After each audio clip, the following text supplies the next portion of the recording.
மாத்ருதேவோ பவ, பித்ருதேவோ பவ, ஆச்சாரிய தேவோ பவ, அதிதி தேவோ பவ.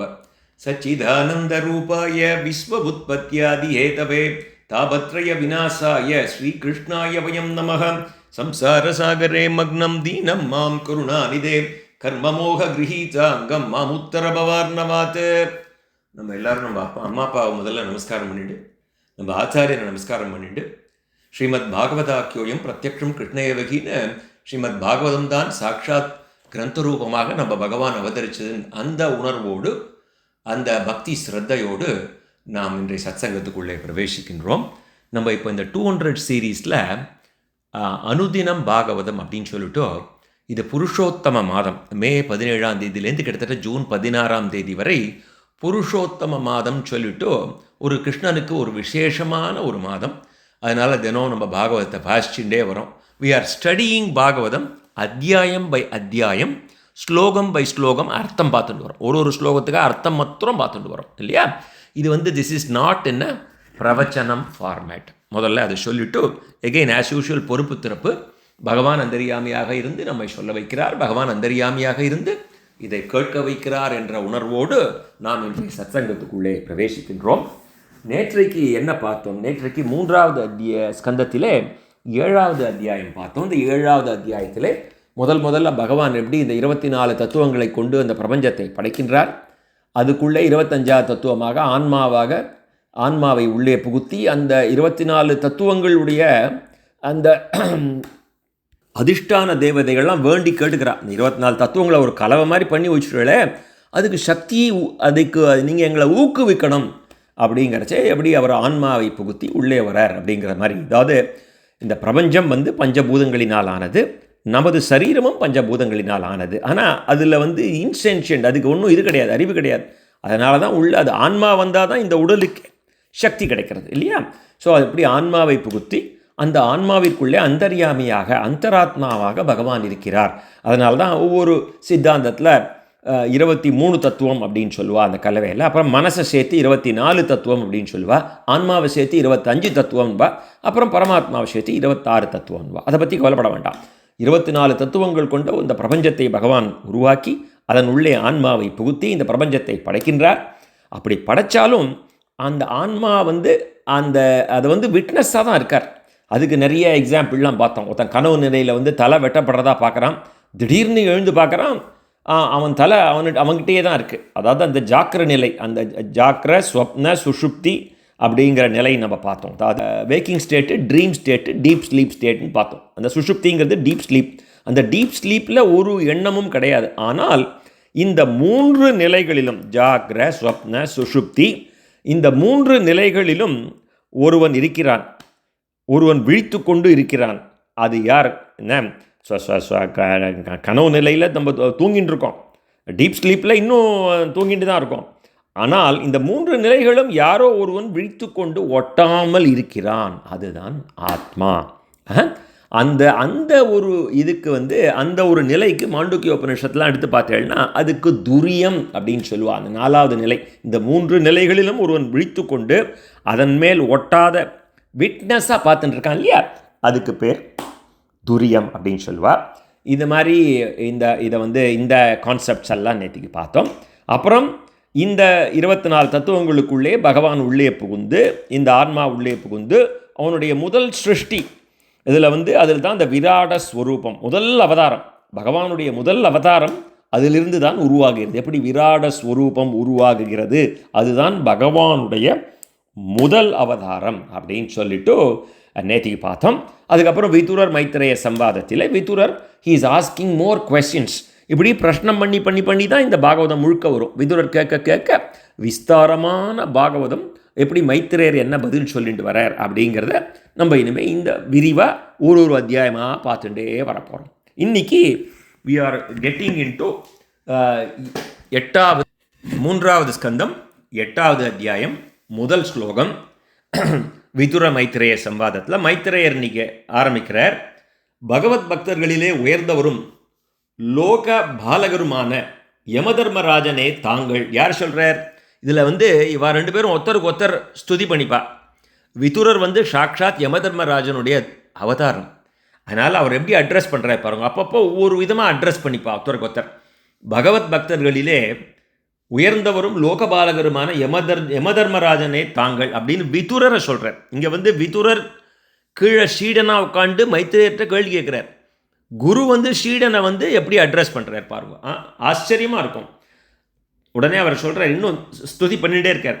தங்களுடைய பிறப்பாலே இந்த புரு வம்சமே சான்றோர்கள் கொண்டாடும் பெருமை பெற்றது. எவராலும் வெற்றி கொள்ள இயலாத பகவானது புகழ் மாலையை தாங்கள் ஒவ்வொரு நொடியும், ஏன் எப்போதுமே இடைவிடாது புதிதாக நீங்கள் செய்கிறீர்கள். பகவானது புகழை பாடிய வண்ணமே இருக்கின்றார் இந்த விதுரர் என்பது கருத்து. இது முதல் ஸ்லோகம். ரெண்டாவது, உலகிலே மக்கள் அற்ப சுகத்திற்கு ஆசைப்பட்டு ஏதாவது ஒரு செயலை செய்து அதனால் பெரிய துன்பத்தை அடைகின்றார்கள். அந்த துன்பம் நீங்கவே நான் இப்போது ஸ்ரீமத் பாகவத புராணத்தை கூறுகிறேன். நல்லா கேட்டுங்கோ. மைத்திரேயர் சொல்கிறார், உலகிலே மக்கள் அற்ப சுகத்திற்காக ஆசைப்பட்டு ஏதாவது ஒரு செயலை செய்து அதனால் பெரிய துன்பத்தை அடைகின்றார்கள். அந்த துன்பம் நீங்கவே நான் இப்போது ஸ்ரீமத் பாகவத புராணத்தை கூறுகிறேன். இது பகவான் சங்கர்ஷணமூர்த்தியே சனகாதி முனிவர்களுக்கு தானாக கூறியது. இதில் நிறைய பேருக்கு சொல்லியிருக்கார். ஸ்ரீ சுகர் பரீட்சித்துக்கு சொல்லியிருக்கார். சூதபாணிகர் சௌனகாதி மகரிஷிகளுக்கு சொல்லியிருக்கார். இங்கே எப்படி சங்கர்ஷணமூர்த்தி சனகாதி முனிவர்களுக்கு சொன்னார் அப்படின்னு இந்த இடத்துல இந்த 2வது ஸ்லோகத்தில் வருது. 3வது ஸ்லோகம், குறைவற்ற அறிவு வடிவான சங்கர்ஷண பகவான், குறைவற்ற அந்த சங்கர்ஷண பகவான் பாதாள உலகிலே இருக்கின்றார். அவர்தான் முதலிலே தோன்றியவர். பிரம்ம தத்துவத்தை அறிய ஆவல் கொண்ட சனத்குமாரர் முதலிய மகரிஷிகள் அவரிடம் சென்று வினவினார்கள். ஸோ எப்படி விதுரர் மைத்திரேயற்ற கேள்வி கேட்குற மாதிரி சனத்குமாரர்கள் சங்கர்ஷணமூர்த்தி கிட்ட போய் கேள்வி கேட்டு இந்த பாகவதத்தை பெற்றுக்கொள்கிறார்கள். அந்த சமயம் சங்கர்ஷணனாகிய அந்த ஆதிசேஷ பகவான் தனக்கு ஆதாரமானவரும் வாசுதேவன் என வேதங்களினால் புகழப்படுபவருமான அந்த பரமாத்மாவை மானசீகமாக பூஜித்து கொண்டிருந்தார். தாமரை பொட்டு போன்ற அந்த தாமரை மொட்டு போன்ற அவரது திருக்கண்கள் மூடியிருந்தன. சனகாதிகள் கேள்விகள் கேட்டதும் அவர்களை மகிழ்விக்க கண்களை சற்றே திறந்து பார்த்தார் அந்த ஆதிசேஷ பகவான். கங்கை நதி பிரம்மலோகத்திலிருந்து பூவுலகை கடந்து பாதாளம் வரை பாய்கிறது. சனகாதிகள் பிரம்மலோகத்திலிருந்து பாதாளம் வரும்பொழுது அந்த நன்னீரிலே நீராடி வந்ததால் அவர்களது சடைமுடிகளிலிருந்து நீர் சொட்டி கொண்டிருந்தது. அவ்வாறான தங்கள் சடைமுடிகள் சங்கர்ஷணமூர்த்தியின் திருவடிகளை தாங்கி நிற்கும் தாமரை மீது படுமாறு விழுந்து வணங்கினார்கள். நாகலோகத்து கன்னியர்கள் தங்களுக்கு நல்ல கணவர்கள் வாய்க்க வேண்டி பற்பல காணிக்கை பொருட்களை கையிலே ஏந்தி அன்பொழுக அவரை பூஜிக்கின்றனர். சனகாதி மகரிஷிகள் அவரது திருவிளையாடல் பெருமையை அறிந்தவர்கள். அவர்கள் காதலாகி கசிந்து கண்ணீர் மல்கி அவரது பெருமைகளை பாடினர். ஆதிசேஷனுடைய 1000 படங்களிலும் உள்ள 1000 கிரீடங்களில் பதிக்கப்பட்டுள்ள மணிகள் ஒளி வீசுகின்றன. சங்கர்ஷணமூர்த்தியோட புகழ சனகாதிகள் பாடுறா. எல்லாருமே அப்படி தானே, விதுரர் வந்தவுடனே மைத்திரேயரோட புகழ பாடினா விட்டு அதுக்கப்புறம் தான் கேள்வி கேட்க ஆரம்பிப்பார். அதே மாதிரி தான் இங்கும். இங்கே இப்போ மைத்திரேயர் கண்டினியூ பண்ணுறார். இதெல்லாம் மைத்திரேய உவாச்ச. மைத்திரேயர் எக்ஸ்பிளைன் பண்ணிட்டு வரார் எப்படி இந்த கான்வர்சேஷன், நான் உனக்கு இந்த கான்வர்சேஷன் சொல்கிறேன்ப்பா அப்படின்னு சொல்கிறார். அதாவது சுகர் ஸ்ரீ சுகர் பரீட்சித்துக்கு சொல்கிறார் இந்த கதையை. இதுக்கு முன்னாடி சூதபாணிகர் சௌனகாதி மகரிஷிகள் சொல்கிற ஸ்ரீ சுகர் சொன்னதை நான் உனக்கு சொல்கிறேன்ப்பா அப்படின்னு அவர் சொல்கிறார். ஸ்ரீ சுகர் சொல்லிகிட்டே வரச்சே விதுர மைத்திரேய சம்வாதத்தை நான் உனக்கு சொல்கிறேன்ப்பா அப்படின்னு சொல்லிகிட்டே வர்றார். விதுர மைத்திரேயர் மைத்திரேயர் விதுரருக்கு சொல்கிறச்சே சங்கர்ஷணமூர்த்தி சனகாதிகளுக்கு சொன்னதை நான் சொல்கிறேன்ப்பா அப்படின்னு அவர் சொல்கிறார். இப்படியாக இது வந்துட்டுருக்கு. ஸோ இப்போ எங்கே வரும்? விதுரரே சங்கர்ஷணமூர்த்தியான பகவான் முற்றும் துறந்த முனிவரான சனத்குமாரர்களுக்கு ஸ்ரீமத் பாகவதத்தை கூறினார் என்பது அனைவரும் அறிந்ததே. இதை சனத்குமாரர் பன்முறை வேண்டி அங்கு நின்ற பிரம்மச்சரிய விரதம் பூண்ட சாங்கியான முனிவருக்கு கூறினார். இவா சனகாதிகள் சனதர் சனந்தன சனாதன சனத்குமார் இவாளுக்கு சங்கர்ஷணமூர்த்தி சொன்னார். இதுக்கப்புறம் அந்த சனத்குமாரர் இதை வாங்கிட்டு பன்முறை வேண்டி நின்ற பிரம்மச்சரிய விரதம் பூண்ட சாங்கியாயன முனிவருக்கு இவர் கூறினார். பரமஹம்ச தர்மத்தை அனுஷ்டிப்பதிலே, அதாவது துறவு நிலை, அந்த பரமஹம்ச நிலையை அனுஷ்டிப்பதிலே தலை சிறந்த சாங்கியாயனருக்கு பகவானது திருவிளையாடல்கள் பற்றி கூற வேண்டும் என்கின்ற விருப்பம் தோன்றிய பொழுது தனது சிறந்த சீடரும் எங்களது குருவும் ஆகிய பராசர மகரிஷிக்கும் பின் பிரகஸ்பதி பகவானுக்கும் இந்த பாகவதத்தை கூறினார். யாராருக்கெல்லாம் சொல்லிருக்கா பாருங்க. புலஸ்திய முனிவர் பரிந்து கூற கருணையே வடிவான பராசர மகரிஷி புராணங்களின் முதன்மையான இந்த ஸ்ரீமத் பாகவதத்தை எனக்கு உபதேசித்தார். இப்போ மைத்திரேயர் சொல்றார், எனக்கு எப்படி இந்த விஷயம் தெரிஞ்சதுங்கிறது வரையா. சங்கர்ஷண பகவான் சனத்குமாரருக்கு சொல்ல, சனத்குமாரர் சாங்கியாயன முனிவருக்கும் பராசர மகரிஷிக்கும் பிரகஸ்பதிக்கும் சொல்ல, அந்த பராசர மகரிஷி எனக்கு சொன்னார். After Pulastya Maharishi gave recommendation. That is the summary of this. படைப்பு தொடங்குவதற்கு முன் இந்த பிரபஞ்சம் நீரிலே மூழ்கி இருந்தது, ஆழ்ந்து இருந்ததுன்னு சொல்லலாம் இல்லையா. எப்போவுமே நம்ம ரீக்ரியேஷன் தான் சொல்லுவோம் இல்லையா. இந்த படைத்தல், காத்தல், அழித்தல், ஒரு பிரளயம் வரும், திருப்பியும் ரீக்ரியேட் பண்ணுவார் பகவான் இந்த பிரபஞ்சத்தை இல்லையா. அந்த மாதிரி இந்த படைப்பு நம்ம இப்போ பார்க்குற பிரபஞ்சம் முதல்ல நீரிலே மூழ்கி இருந்தது. நீர்னா இந்த கடல் இல்லை, நம்ம பார்க்குற Marina beach, bay of Bengal, Arabian sea, Pacific ocean இல்லை, இது டிஃபரண்ட் ஓஷன். அப்போது ஸ்ரீமன் நாராயணன் ஒருவரே தன் ஞான சக்திக்கு எவ்வித குறைவும் இன்றி பரிபூர்ண ஞான ஸ்வரூபமாக ஆத்மானந்தத்திலேயே லயித்து வேறு எந்த ஒரு செயலும் இன்றி ஆதிசேஷனாகிய படுக்கையிலே கண்களை மூடிய வண்ணம் யோகத்திலே இருந்தார். யோகத்துயில் அப்படின்னு வாதுக்கு. யோகத்துயில்ல இந்த பிரபஞ்சம் சிருஷ்டிக்கிறதுக்கு முன்னாடி பிரளயம் இருந்தது. அந்த பிரளயத்தில் இதுக்கு முன்னாடி ஸ்ரீமன் நாராயணன் யோகத்துயில் ஆதிசேஷன் மேலே அந்த படுக்கையிலே கண்களை மூடிக்கொண்டு ஒரு யோகத்துயில், அந்த யோகத்துயில் அவர் இருந்தார். இந்த 11ஆம் ஸ்லோகம் நம்ம தீயிலே எரிக்கும் திறன்கட்டை, அது அந்த தீ முழுவதும் அந்த கட்டையில் பரவி இருந்தாலும் அதில் வெளியில் பார்க்கறச்சே தெரியாது. அதே மாதிரி பகவானும் அனைத்து ஜீவராசிகளின் சூக்ஷ்ம சரீரத்தை தன் உள்ளே அடக்கி கொண்டு தன் வாசஸ்தலமாகிய நீரிலே சயனித்து கொண்டிருந்தார். படைப்பு தொழில் தொடங்கும் முன் மறுபடியும் அனைத்தையும் விழிக்க செய்ய வேண்டும் இல்லையா. படைக்கிறதுக்கு முன்னாடி அதை விழிக்க செய்வதற்காக தனது காலசக்தியை மட்டும் விழித்திருக்க செய்தார். காலசக்தி மாத்திரம் விழித்து கொண்டிருந்ததா. ஏன்னா he has to give life to that. So அந்த படைப்பு தொழில் தொடங்கும் முன் மறுபடியும் அனைத்து அந்த எல்லாம் அவரோட ஒட்டின்னு இருக்கு இல்லையா சூக்ஷ்ம சரீரத்தில், அதுக்கெல்லாம் லைஃப் கொடுக்கணுமே. திருப்பியும் எல்லாம் பிரளயத்தின் போது சேத்தனம் அச்சேத்தனம் எல்லாம் அங்கே போய் அவரோட உடம்புல ஒட்டி கொண்டிருக்கும். திருப்பியும் ரீக்ரியேட் பண்ணுவார் இல்லையா, எல்லாரையும் சிருஷ்டி பண்ணணும் இல்லையா. அந்த சிருஷ்டி பண்ணுறதுக்கு அந்த சக்தி வேணும் இல்லையா. அந்த படைப்பு தொழில் தொடங்கும் முன் மறுபடியும் அனைத்தையும் விழிப்பு செய்வதற்காக விழிக்க செய்ய தனது காலசக்தியை மட்டும் விழித்திருக்க செய்தார். இவ்வாறு பகவான் 1000 சதுர்யுகங்கள் தனது ஸ்வரூபமான சித் சக்தியுடன் நீரிலே அந்த உறங்கிக் கொண்டிருக்கும் பொழுது யோக நித்ரை பார்த்தோம் இல்லையா, யோகத்துயில். இப்படி அந்த யோகத்துயிலே இருக்கும் பொழுது தன்னாலேயே தூண்டப்பட்ட காலசக்தி அனைத்து ஜீவர்களையும் அவரவர் செயற்பாடுகளை செய்ய முடுக்கிவிட்டது. இந்த காலசக்தி தான் இது இட்ஸ் கிவிங் இது ஸ்டார்டிங் கீயை முடுக்கி விடுறது. எல்லாரும் போங்கடா போய் வேலை பண்ணுங்கடான்னு. ஸோ அந்த காலசக்தி அனைத்து ஜீவர்களையும் அவரவரது செயற்பாடுகளை செய்ய முடுக்கிவிட்டது.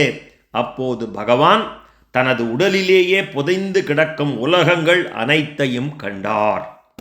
பகவானுடைய திருமேனியிலேயே புதையுண்டு கிடந்த பூத சூக்ஷ்மங்களில் அந்த லிங்க சரீரங்களில் அவரது திருக்கண் நோக்கு விழவே அந்த பூத சூக்ஷ்மங்கள் காலசக்தியினாலே ரஜோகுணம் அடைந்து உலகின் படைப்பை தோற்றுவிக்க பகவானது தொப்புளிலிருந்து வெளிவந்தது. ஜீவர்களின் கர்மசக்தியை விழிப்புறச் செய்யும் அந்த கால சக்தி பகவான் விஷ்ணுவையே அச்சாணியாக உடையது. அது பகவானுடைய தொப்புளிலிருந்து ஒரு தாமரை மலர் வடிவாக வெளியே வந்தது. சூரியனை ஒத்த அதனுடைய ஒளி நாற்புறமும் சூழ்ந்துள்ள பிரளய ஜலத்தை ஒளிரச் செய்தது. விதுரரே, மைத்திரேயர் அட்ரஸ் பண்றார், அனைத்து குணங்களையும் வெளிப்படுத்தி ஒளிரச் செய்யும் அனைத்து உலகங்களும் ஒன்று சேர வடிவெடுத்த அந்த தாமரையிலே பகவான் விஷ்ணு அந்தர்யாமியாக உள்ளே நுழைந்தார். அப்பொழுது அந்த தாமரை மலரில் இருந்து பிறர் எவரையும் அண்டி வேதாத்தியனம் செய்யாமல் தனக்குத்தானே அனைத்து வேதங்களையும் உணர்ந்த பிரம்மதேவர் தோன்றினார். அவரை உலகம் அனைத்தும் ஸ்வயம்பூ, அதாவது தானாக தோன்றியவர், தான் தோன்றி என்று அழைக்கிறது. அந்த தாமரை மலர் அவரோட தொப்புள்ளேந்து வந்தது இல்லையா, அதுலேருந்து பிரம்மா அவதரிக்கிறார். அந்த தாமரை மலரின் நடுவிலே அமர்ந்திருந்த பிரம்மதேவர் தன்னை சுற்றி உலகங்கள் ஏதும் இன்றி எங்கும் நீர் மட்டும் இருப்பதைக் கண்டு தன் கழுத்தை நிமிர்த்தி 4 பக்கங்களின் நோக்கவே 4 புறங்களிலும் அவருக்கு முகங்கள் தோன்றின. அவருக்கு அதனால்தான் 4 பக்கம் முகம். பிரம்மா 4 பக்கம் பார்க்கிறார். தான் யாரு ஒன்றும் புரியல, படைச்சுட்டார் பகவான். நான் முகன்னு பேர் இல்லையா அவருக்கு. இப்பொழுது ஊழிக்கால காற்றினாலே அந்த தாமரை மலர் இங்கும் அங்கும் அசையவே அதிலே அமர்ந்திருந்த பிரம்மதேவர் தன்னை பற்றியோ உலக தத்துவ உருவமான அந்த தாமரை மலரை பற்றியோ ஏதும் அறிந்து கொள்ள இயலவில்லை. இந்த தாமரை மலரின் மத்தியிலே அமர்ந்துள்ள நான் யார், இந்த நான் யார் நம்ம இப்போ இந்த காலத்தில் நம்ம ரமண மகரிஷி சொல்லி தான் கேள்விப்பட்டிருக்கோம். அந்த கேள்வி இதுக்கு முன்னாடி நிறைய பேர் கேட்டிருக்கா. அதனால அது ரொம்ப பிரபலமாக நம்ம நான் யாருன்னு ஒரு 5 ரூபாய்க்கு ரமணாசிரமத்தில் போனேன்னா ஒரு புஸ்தகம் கொடுப்பான். அந்த அவர் கேட்ட அந்த இது வினாவிடை, a conversation that happened in Ramana ashram between Ramana and another disciple. அதை புஸ்தகமாக ஒருத்தர் வெளியிட்டார். அவர் டிஎம்பி மகாதேவன் நினைக்கிறேன், if I am not mistaken. 5 ரூபாய், இன்றைக்கும் 5 ரூபாய் தான் அதனோட விலை. அதை நம்மளாம் அதுதான் தெரியும். ஆனால் இங்கே பாருங்க, முதல்ல இந்த நான் யார் அப்படின்னு கேட்டவர் பிரம்மா தான். இந்த தாமரை மலரின் நடுவிலே அமர்ந்திருந்த பிரம்மதேவர் தன்னை சுற்றி உலகங்கள் எதுவுமே இல்லையே, திடீர்னு நாமத்திரம் என்னை படைச்சுட்டாரு, இப்படி 4 பக்கங்களும் பார்த்துட்டு இப்படி இந்த தாமரை மலர் இங்கும் அங்கும் அசையிறது.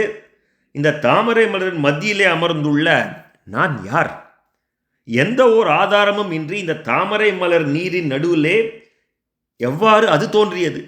இதற்கு அடியிலே இதன் ஆதாரமாக ஏதாவது இருக்க வேண்டும் அல்லவா? இந்த தாமரை மலர் இப்படி இருக்கே, இது இதில் நிற்கிறது, இதுக்கு ஆதாரம் என்னன்னு பார்க்குறார். இவ்வாறு சிந்தனை செய்த பிரம்மதேவர் 4 புறங்கள் நோக்கியும் ஏதும் காணாது அந்த தாமரை தண்டின் உள்நாணம் வழியாக கீழ்நோக்கி சென்று நீரின் அடிமட்டத்தை அடைந்தார். இவ்வாறு முயன்று தேடியும் அதன் ஆதாரத்தை காண முடியவில்லை. மைத்திரேயர் கண்டினியூ பண்றார், விதுரரே, எல்லையற்ற இருளிலே பிரம்மதேவர் தன்னுடைய தோற்றத்திற்கு காரணமான இடத்தை தேடி தேடி அலைந்து வெகுகாலம் கடந்து விட்டது. அனைத்து பிராணிகளின் ஆயுட்காலத்தை கணக்கிட்டு அழிக்கும் காலம்தான் பகவானது ஆயுதமான காலச்சக்கரம். இதுதானே அனைவருக்கும் பயத்தை அளிப்பது. 21வது ஸ்லோகம். தன்னுடைய முயற்சி வீணானது கண்டு பிரம்மதேவர் அங்கிருந்து திரும்பவும் தனது இடத்திற்கே அமர்ந்து மூச்சையும் மனதையும் முறைப்படி அடக்கி தியானத்தில் மூழ்கினார். பிரம்மதேவர் தேவர்களின் கால கணக்கில் 100 ஆண்டுகள் தீவிரமான தியான சமாதியில் இருந்தபொழுது அவருக்கு ஞானம் உதயமாயிற்று. அப்போது முன்பு தான் தேடி காணாதது இப்போது தன் இதயத்திலே ஒளிருவதை கண்டார். அந்த ஊழி நீரிலே தாமரை தண்டு போன்று வெளுத்து பெருத்த திருமேனியுடைய ஆதிசேஷன் படுக்கையிலே தனித்து ஒருவராக படுத்திருக்கும் ஸ்ரீமன் நாராயணனை தன் ஹிருதயத்திலே கண்டார். ஆதிசேஷனின் 16,000 பணாமுடிகளும் பகவானுக்கு குடைபிடித்து அதுபோன்று தோற்றம் அவருக்கு கண்ணிலே பட்டது. அதன் முடிகளில் விளங்கும் நாகரத்தனங்கள் நாற்புறமும் உள்ள இருளை நீக்கி எங்கும் ஒளிமயம் ஆக்கின. ஸ்ரீமன் நாராயணனது நீருண்ட மேகம் போன்ற திருமேனி மரகத மலையின் ஒளியை மங்கச் செய்வதாக இருந்தது. இடுப்பிலே விளங்கும் பொன்னாடை மாலை நேர சூரிய கிரகணங்களை தாங்கி நிற்கும் மேகங்களை போன்று இருந்தது. தலையிலே விளங்கும் கிரீடம் மரகத மலையின் பொற்சிகரங்கள் போன்று இருந்தது. அவரது திருமார்பிலே விளங்கும் மணமாலையோ மரகத மலையில் உள்ள செடி கொடிகள், மூலிகைகள், அருவிகள், ரத்தனங்கள் அந்த அழகை விஞ்சுவதாக இருந்தது. அவரது தோள்கள் அங்குள்ள மூங்கில்களையும் துடைகள் மரங்களின் அழகையும் உறுதியையும் விஞ்சுவதாக இருந்தன.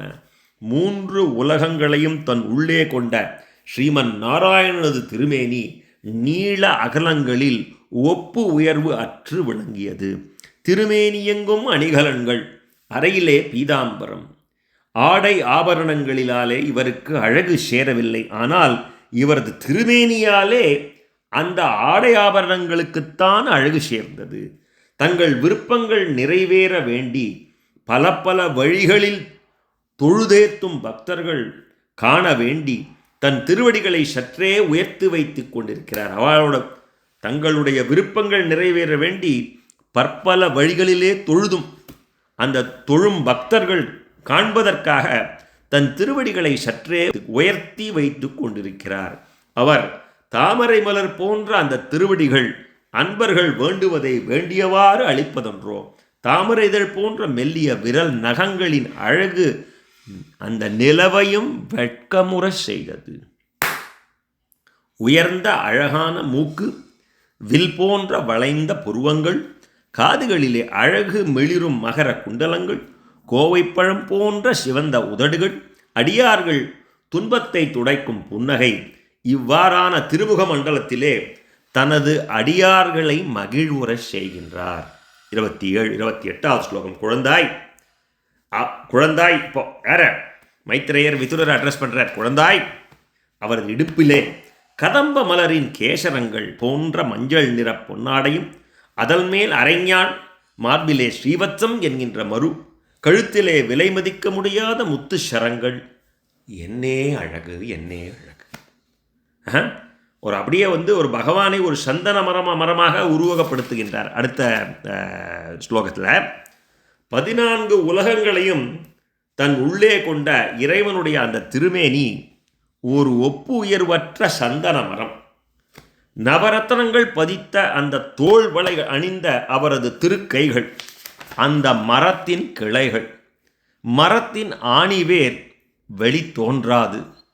ஏனெனில் அவர் அடிமுடி அறிய ஒண்ணாதவரொன்றோ. அவர் அடிமுடி அறிய ஒண்ணாதவரொன்றோ. சந்தன மரத்தை சுற்றி நிற்கும் பாம்புகள் போலே அவரது கழுத்தை ஆதிசேஷனது பணாமுடிகள் சுற்றி இருந்தன. அடுத்தது இந்த ஸ்லோகத்தில் 29ல் சந்தனம் மரம் மாதிரி அவரை கற்பனை பண்ணுறார். அடுத்ததில் ஒரு மலையோடு ஒப்பிடுகிறார்.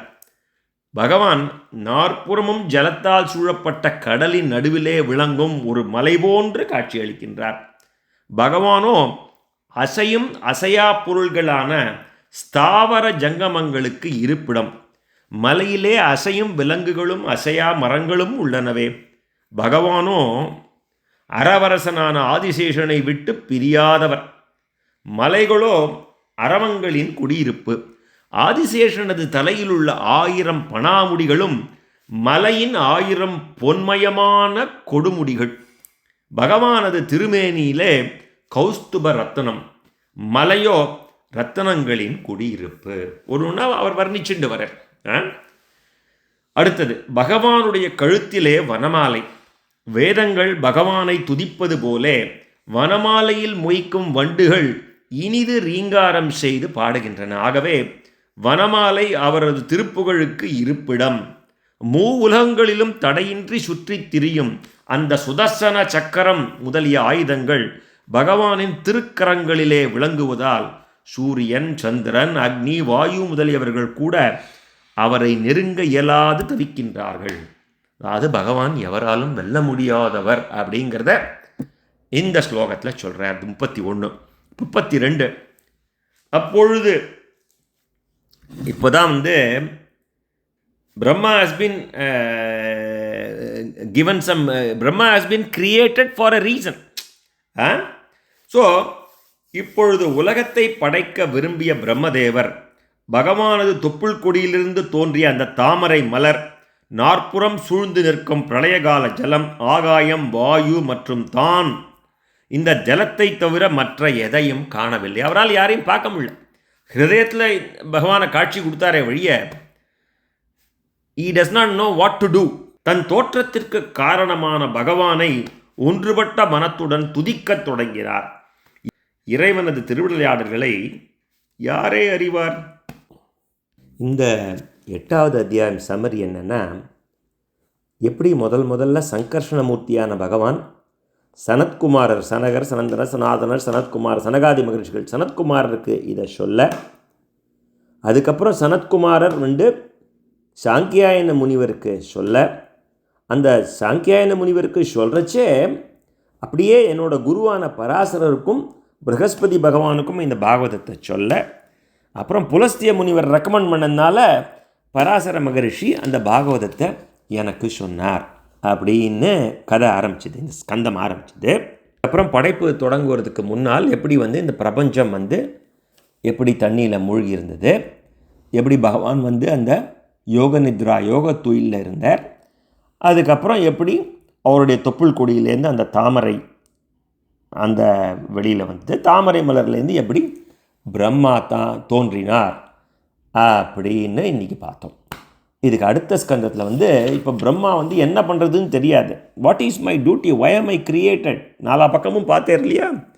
4 பக்கமும் பார்த்துட்டு ஒன்றும் புரியல. 4 தலை கொடுத்து அவருக்கு. அப்புறம் தபஸ் பண்ணுறார். அப்புறம் ஹிருதயத்தில் பகவானை பார்க்குறார்.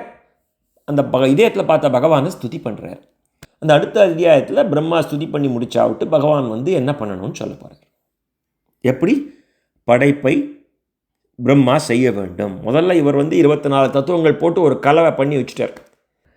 இப்போ பிரம்மா செகண்டரி கிரியேஷன், ப்ரைமரி கிரியேஷனுக்கு பகவான் அந்த பஞ்சீகரணம் பண்ணி வச்சுட்டார். இதை ஏற்றி இறக்கிறதுக்கு பிரம்மா வரார். அந்த பிரம்மா என்ன பண்ணணும்னு தெரியாது. அது இனிமே தான் சொல்ல போகிறார். அடுத்த அத்தியாயத்தில் சொல்ல போகிறார். இத்தோடு இன்றைய ஸ்ரீமத் பாகவத புராணம் 3வது ஸ்கந்தத்திலே 8வது அத்தியாயம் முற்றிற்று. எதக்ஷர பதப்பிருஷ்டம் மாத்ராயீனம் துயத்பவேத் தத் சர்வம் க்ஷம்யதாம் தேவ நாராயண நமோஸ்துதே விசர்கபிந்து மாத்ராணி பதபாதாட்சராணி ச நியூனானி சாதிரிக்தானி சமக்ஷ்வ புருஷோத்தம. நாமசங்கீர்த்தனம் யச சர்வபாப பிரணாசனம் பிரணாமோ துக்க சமனஹாசம் தம் நமாமி ஹரிம் பரம் ஸ்ரீஹரயே நமக ஸ்ரீஹரயே நமக ஸ்ரீஹரயே நமக. கோபிகா ஜீவனஸ்மரணம் கோவிந்தா கோவிந்தா.